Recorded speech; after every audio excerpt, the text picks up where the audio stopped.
Estén bastante bien. Ya vamos a final, a inicio de vacaciones y madre mía, ya se sienten las vacaciones, ya está la energía y hoy vamos a terminar con una exposición ultra genial sobre el análisis de contenidos, teoría y metodología, conceptos, una propuesta para mensajes de los medios de comunicación masiva. Así que agárrense bien, gente, agárrense bien de donde puedan, desde sus asientos, desde sus casas, en cualquier parte del mundo en donde nos estén sintonizando. Bienvenidos aquí a esta televisora, bienvenidos a este canal favorito. Y bueno, pues vamos a comenzar y nuestro equipo está conformado de manera internacional. Se encuentra con nosotros Valeria directamente desde Colombia.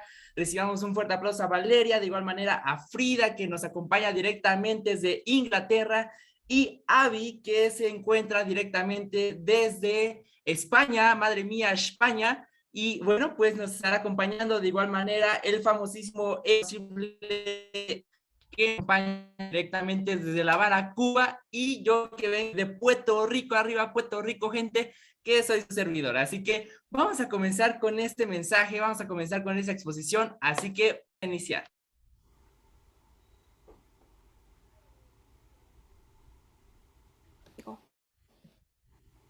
El código es un sistema de significación estructurado fundamentalmente por dos componentes.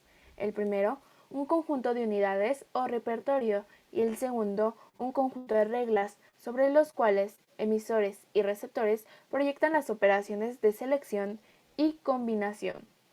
Pero, al mismo tiempo que el código fija una amplia gama de posibilidades combinatorias, para la de sintagmas también las limita, ya que establece cuáles están permitidas y cuáles no. Un ejemplo de esto es el caso de los fonemas del lenguaje verbal, ya que hay numerosas combinaciones que no se utilizan nunca. Por otro lado, si bien las posibilidades combinatorias de las unidades de base son más restringidas, las de unidades mayores implican una mayor libertad. Tal es el caso de las frases y del discurso.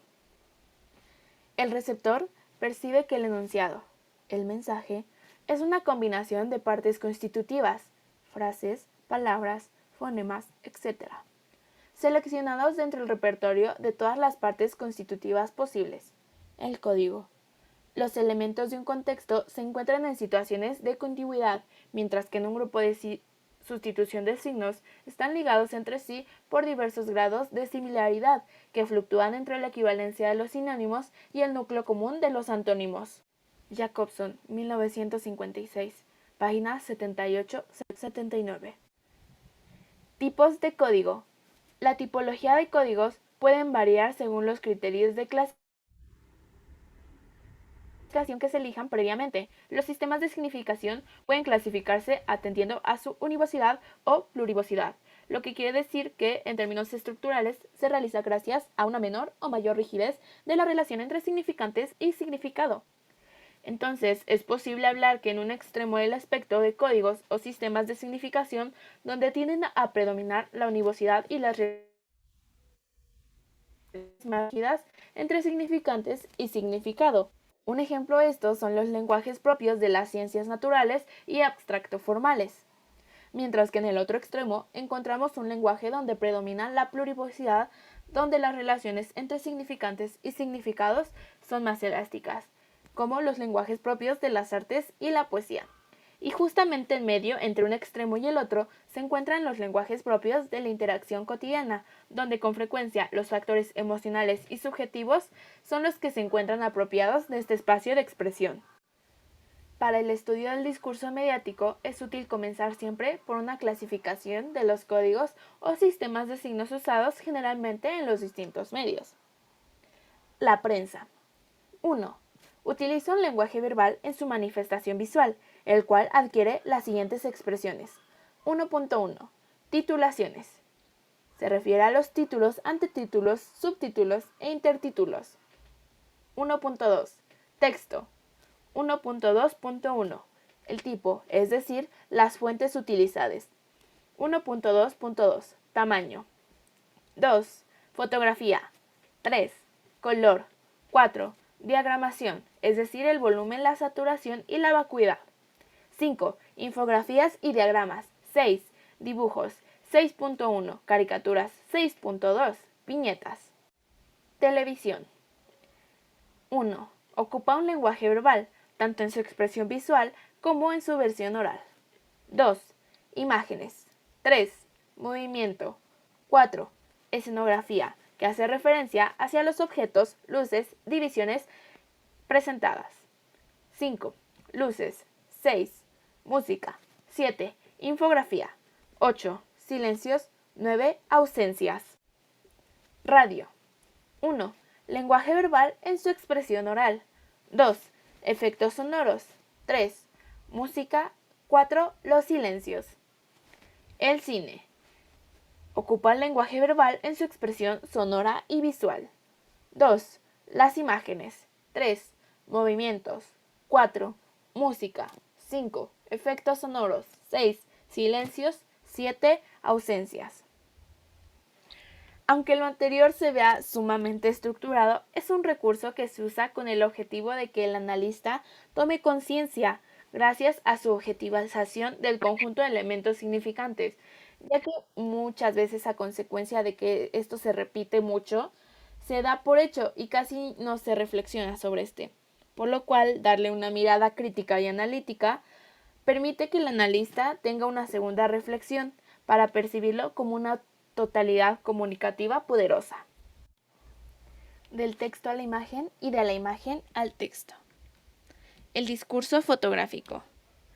Por su enorme capacidad semiótica, la fotografía ocupa un lugar privilegiado en el análisis del contenido, a menudo confina al análisis del corpus verbales, tanto sonoros, es decir, el habla, como visuales, la escritura.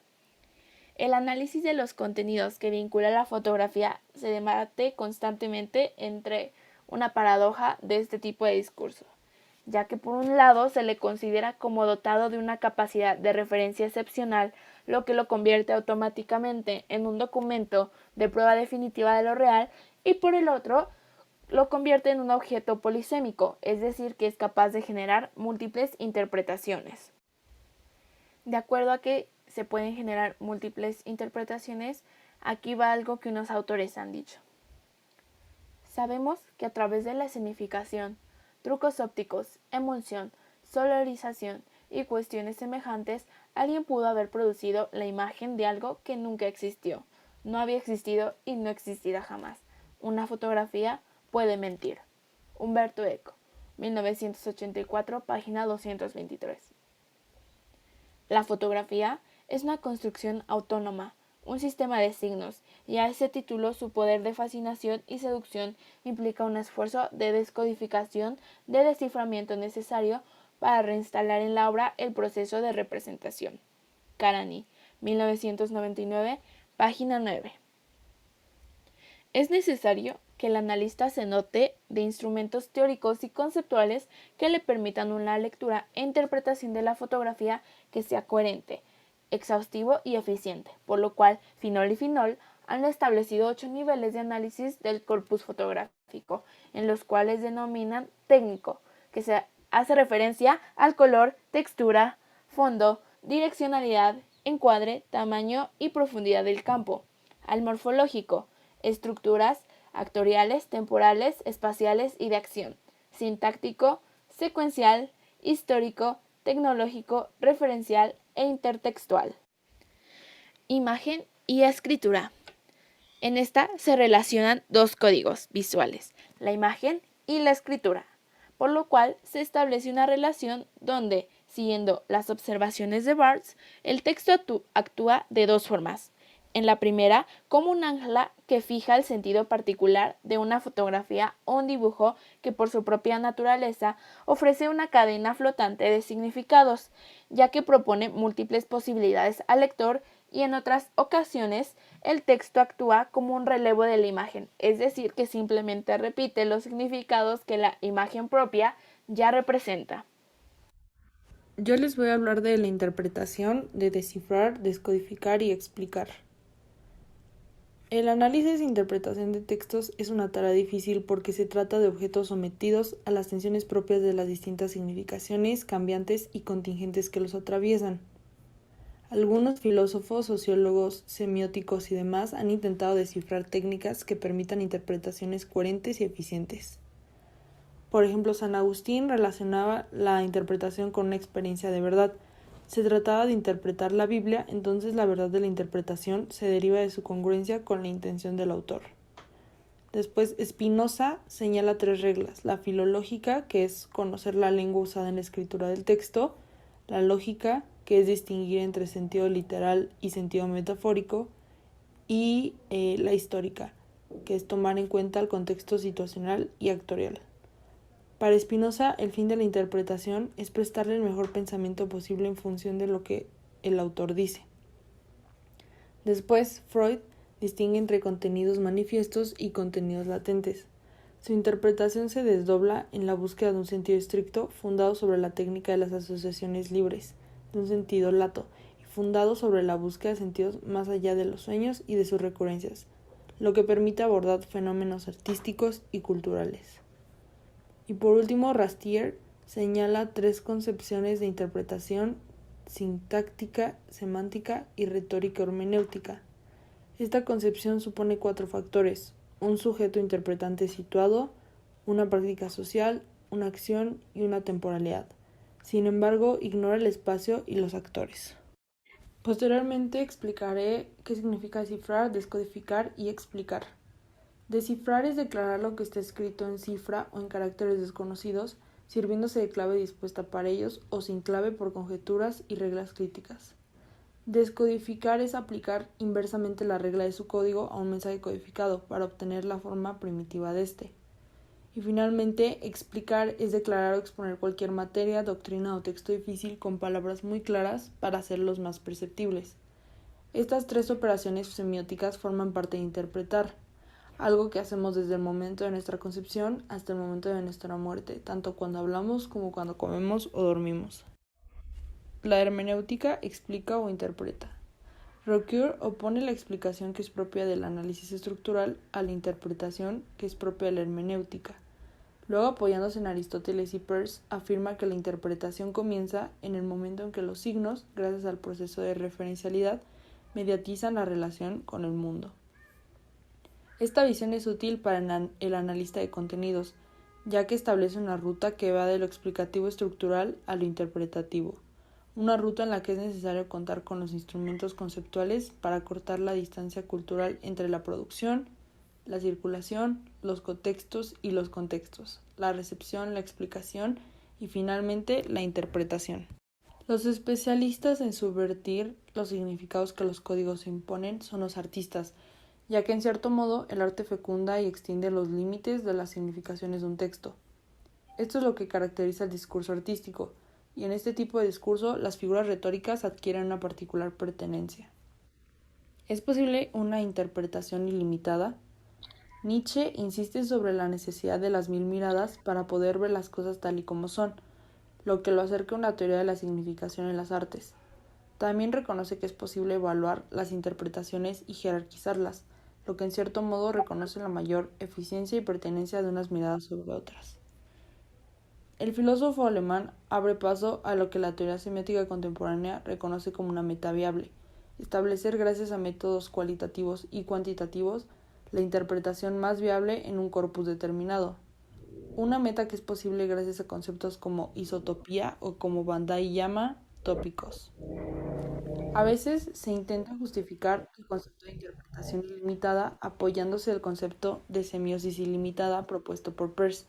Sin embargo, semiosis infinitas no equivale a interpretaciones ilimitadas, pues la primera se refiere a la capacidad asociativa de las significaciones, lo que genera cadenas interminables de semiosis, un fenómeno que ocurre debido a, como señala Peirce, el significado de un signo solo puede ser un signo. Por otro lado, aun reconociendo que un mismo objeto o fenómeno cultural es susceptible de varias interpretaciones, en ningún caso estas pueden ser ilimitadas, debido a que los varios contextos situacionales, sintagmáticos e histórico-culturales limitan las interpretaciones posibles. Eco dice que cuando interpretamos un texto hablamos de algo que preexiste a nuestra interpretación, y los destinatarios de nuestro acto interpretativo deberían acordarse, en cierta medida, sobre la relación entre nuestra interpretación y el objeto que la ha determinado.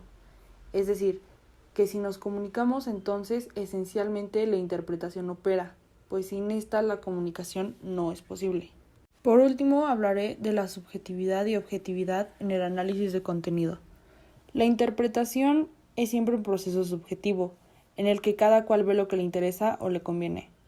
En ese mismo orden de razonamiento se atribuye a las ciencias exactas y naturales una objetividad científica, mientras que las ciencias humanas y sociales carecen de esta. En realidad esto es falso, ya que tanto las ciencias sociales como las ciencias exactas y naturales son al mismo tiempo subjetivas y objetivas. Todas describen y analizan objetos históricos. No debemos caer en el radicalismo de Nietzsche, quien afirma que no hay hechos, solo interpretaciones, pero sí cabe resaltar que las viejas teorías que señalaban que mientras las ciencias naturales buscan establecer leyes y se fundamentan en experimentación, las ciencias sociales buscan entender los fenómenos sociales e interpretar los significados que los individuos atribuyen, no son ciertas. Las ciencias sociales son tan subjetivas y tan objetivas como cualquier otra ciencia. Lo importante es que se cumplan ciertos parámetros, se ajusten los métodos y conceptos y se afinen las técnicas de análisis apropiadas según el corpus de estudio. Bueno, y ahora yo les voy a hablar de esta parte del texto en la que se hace referencia a los contextos. Y para ello hay que entender que los contextos son una parte fundamental para una interpretación coherente y eficiente de un corpus. Para el análisis del lenguaje verbal, los contextos se clasifican en lingüístico, explícito e implícito. Pero en el texto se propone una clasificación de contextos fundamentales que no solamente va a abarcar a los signos verbales, sino también a todo tipo de signos que pueden provenir de sistemas en los que la función primaria sea comunicar o no.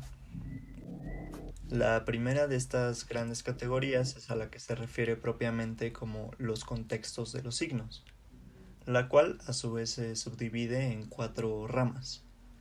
La primera de estas, el contexto sintagmático, se refiere a la interrelación que se da entre signos, los cuales por sí solos poseen un significado, pero cuya conjunción deriva en un sentido específico. Esta tiene como característica la contigüidad entre signos, que se refiere a que comparten un mismo espacio. La segunda rama es la del contexto textual, en la cual impera más la simultaneidad de los signos y no tanto la contigüidad. Es decir, que un signo puede derivar su sentido específico de otros que se encuentran espacialmente distantes, en textos alejados de un sintagma particular. Luego tenemos el contexto mediático, en el cual se hace referencia al medio tecnológico donde aparece el mensaje, que ya de por sí posee una carga semiótica. Por último, en esta categoría tenemos al contexto paradigmático, en el cual los signos adquieren un sentido en relación con otros signos que comparten el mismo código, ya que se encuentran ubicados en un eje paradigmático común. Y estas relaciones pueden ser de semejanza, de oposición o de complementariedad. Ahora tenemos a los contextos situacionales, los cuales se dividen en espaciales y temporales. El contexto espacial está constituido por las variables físicas o imaginarias del lugar y puede ser dividido en categorías que son la horizontalidad, la verticalidad o la transversalidad. Y en ocasiones estas coordenadas físicas tienen una referencia decisiva en la interpretación del discurso. En el contexto temporal se toman en cuenta las variables temporales donde el corpus ha sido producido, transmitido y recibido. Y esta está estrechamente relacionada con la duratividad, la narrativización, la estacionalidad y la periodización. Y esta subdivisión afecta directamente el sentido del texto. Tenemos ahora al contexto histórico, el cual entiende al pasado como un conjunto de contenidos que alimentan nuestra visión del mundo y los cuales forman un sentido de identificación y pertenencia que los convierte en fuente del presente y preconcepción del futuro. El pasado entendido como lo anterior dota a nuestras prácticas simbólicas de características específicas. Y es importante no confundir a este contexto con el contexto temporal, ya que el primero, como ya habíamos dicho, delimita el tiempo a la producción del mensaje, mientras este segundo comprende los contenidos acumulados y heredados a través del tiempo. Ahora, los contextos socioculturales son aquellos que comprenden las variables más ricas en cuanto a carga de significación, y estos de una u otra manera van a permear directamente en nuestras prácticas comunicacionales. Aquí están comprendidos, por ejemplo, las identidades, las mitologías, las ritualidades, las culturas, las creencias, los prejuicios o los estereotipos. Y detectar estas variables por parte del analista le va a ayudar a formar una interpretación más eficaz. Por último, y para cerrar con esta parte de los contextos, vamos a hablar de este último punto en el que a esta filosofía de Raúl Fornet Betancourt, conocida como la filosofía intercultural e intercontextual. La primera parte, la intercultural, va muy en relación con el punto anterior, es decir, que pone al contexto cultural como central en la, y cito, capacitación de la humanidad para leer el mundo contextualmente. Y por último, hace referencia a esta intercontextualidad que él insta no solamente a analizar la suma de los contextos, sino también las intersecciones que hay entre estos, entre cada uno de ellos en el proceso de significación. De modo que estos procesos puedan ser acotados, reducidos y demarcados en la búsqueda de interpretaciones plausibles, coherentes y adecuadas.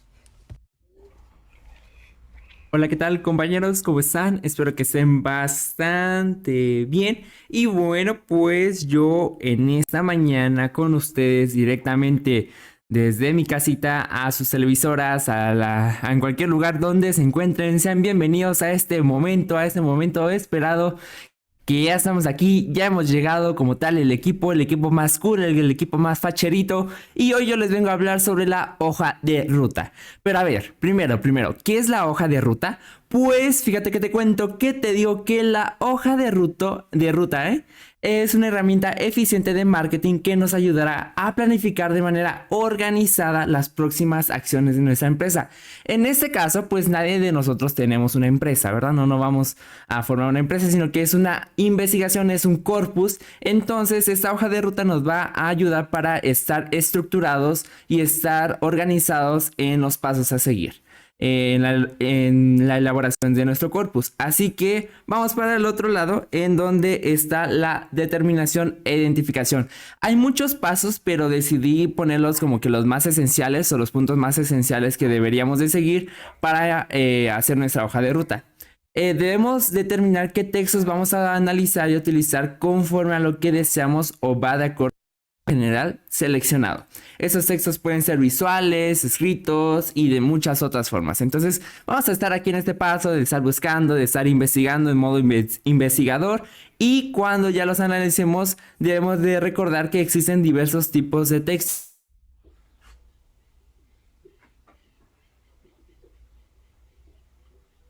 Y esos pueden ser científicos, literarios, periodísticos, técnicos y también los míticos. Vamos a la siguiente presentación, a la siguiente diapositiva, y llegamos a la elaboración de un modelo sintagmático. Vaya, qué rapidez, vamos avanzando en grande. Y bueno, esa elaboración de este modelo sintagmático, este consiste en ir separando diversos conceptos o desmenuzando los contenidos que abordan los textos seleccionados. Un decir, si yo quiero hablar sobre perritos o veterinaria, pues me voy a los libros, o sobre relaciones internacionales o sobre otros temas. Escogemos de esos textos las palabras claves o los conceptos claves y los vamos retomando y los vamos señalando en cada uno de estos. Eso nos va a servir para una visualización global que contribuirá a un mejor análisis y a una mejor interpretación. Así que vamos al siguiente diapositiva. Y bueno, pues el inventario de códigos. Después de que ya hicimos todo esto, después de que tal vez nos fuimos a dormir porque estuvimos cansados de tanto estar investigando, pues vamos a hacer un inventario de códigos. Anteriormente ya nos estaban señalando y explicando cuáles eran esos diversos códigos. Y bueno, pues aquí solamente es seleccionar, identificar los códigos que sean relevantes para nuestro corpus. Si tenemos un gran número de códigos, nos puede servir para ser más abundantes en la idea o propósito de nuestro trabajo, ya que nos va a hacer más aplicativos o nos va a reiterar los conceptos o la visión que tenemos para nuestro corpus. Ahora, finalmente, después de que hicimos esto, pues llegamos al momento finalístico, que es la interpretación, y todos aplaudimos y toda la gente se vuelve loca porque hemos llegado a esa conclusión de este corpus y todo está pasando de manera genial. Bueno, pues finalmente, después de recopilar y comprender todos los sexos, se deberá de expresar mediante un discurso coherente, ya que con ello podremos entregar nuestros resultados y conclusiones. Entonces, también otra parte que mencionaba el texto es sobre estos modelos políticos, en estar vinculando en nuestro corpus estos ciertos valores, esas ciertas derechos y todo eso. Así que, pues muchas gracias y nos sintonizamos con nuestra compañera siguiente. Directamente desde Colombia se encuentra mi compañera Frida. Frida, nos enlazamos contigo. Hola, yo les voy a hablar de los emisores y los receptores. Los emisores van a ser aquellos que se van a encargar de procesos de enunciación y también utilizarán estrategias discursivas para poder llevar a cabo el proceso comunicativo. O sea, son las personas que van a hablar y las que van a decir y armar su discurso. Y en cambio, los receptores son los que van a recibir el mensaje de enunciación del emisor y son los que van a recrear los mensajes que recibe. O sea, son los que van a escuchar. Lo que dirá el autor del discurso va a ser que contiene muchas variables subjetivas. O sea que no siempre lo que el emisor va a decir va a ser bien entendido por el receptor. Por eso también debemos de diferenciar quién va a ser el emisor y quién va a ser el receptor, así como identificar sus características y situaciones de comunicación. O sea que el emisor tiene que estudiar quién va a ser su receptor, quién va a ser su público para que pueda armar bien su discurso y pueda ser aceptado por el receptor. Pero también el receptor tiene que ver quién va a ser el emisor, quién va a decirle su discurso, cuáles son sus intenciones y de qué va, en qué contexto se encuentra, características. Todo es de identificar las características y situaciones de comunicación entre emisores y receptores. También les voy a hablar de las isotopías. Y bueno, las isotopías son acoplamientos de campos semánticos que brindan homogeneidad de significado a un texto. Vamos a ver 3 autores que venían aquí en el libro. El primero es Greimas, el segundo creo que se pronuncia Courtes y Eco. Para los primeros 2, para Greimas y para Courtes, en el libro venía así, se los voy a decir textual y después les voy a simplificar lo que dice. Y en el libro decía que la interactividad de una cadena sintagmática de clasemas, o sea, semas contextuales recurrentes en el discurso, que aseguran al discurso enunciado su homogeneidad. O sea, ¿qué quiere decir todo esto? Que el discurso tiene que ser uniforme, así como su lectura, que tú recibas el discurso y sea tan claro como si leyeras algo. Y para Eco, la isotopía cubre varios fenómenos, muestra diversidades. Y la isotopía se refiere casi siempre a la constancia en una dirección que un texto exhibe cuando es sometido a reglas de coherencia interpretativa. O sea que el discurso tiene que ser claro y se tiene que entender a la perfección. En el libro venía una pequeña frase que es quien a buen árbol se arrima, buena sombra le cobija. Esta pequeña frase pues podemos decir que es posible que como proponer la existencia de una isotopía que se le podría denominar como protección o amparo. Contenidos que aparecen como metafóricamente expresados en los sustantivos, o sea, la sombra y el árbol sería como lo que da protección y lo que da amparo, y se van a utilizar para contextualizar gracias a los verbos arrimarse y cobijar. Aquí hay una pequeña tablita que es como está compuesta la oración, que el sustantivo pues sería el árbol, y el árbol va a proveer sombra y también va a cobijar, y eso va a causar la protección y el amparo, y el verbo que va a hacer que la oración funcione va a ser arrimarse. Y la explicación pues es que también esta frase, oración, va a ser eufórica porque se le va a agregar la palabra buen y buena. Entonces la explicación sería que habla como de protección, del amparo, como contenido dominante, mientras que como tema derivado también va a hablar como de la importancia del respaldo y apoyo a otros, ya pasándolo como a temas más personales, ya no dejándolo tanto como en metáfora, pues se va a referir a pues a esta importancia de tener un respaldo y un apoyo pues entre nosotros. Y perdón, de otros. Y pues ya, esa es toda mi parte, es toda la exposición. Si tienen dudas nos pueden preguntar y es todo de nuestra parte. Gracias.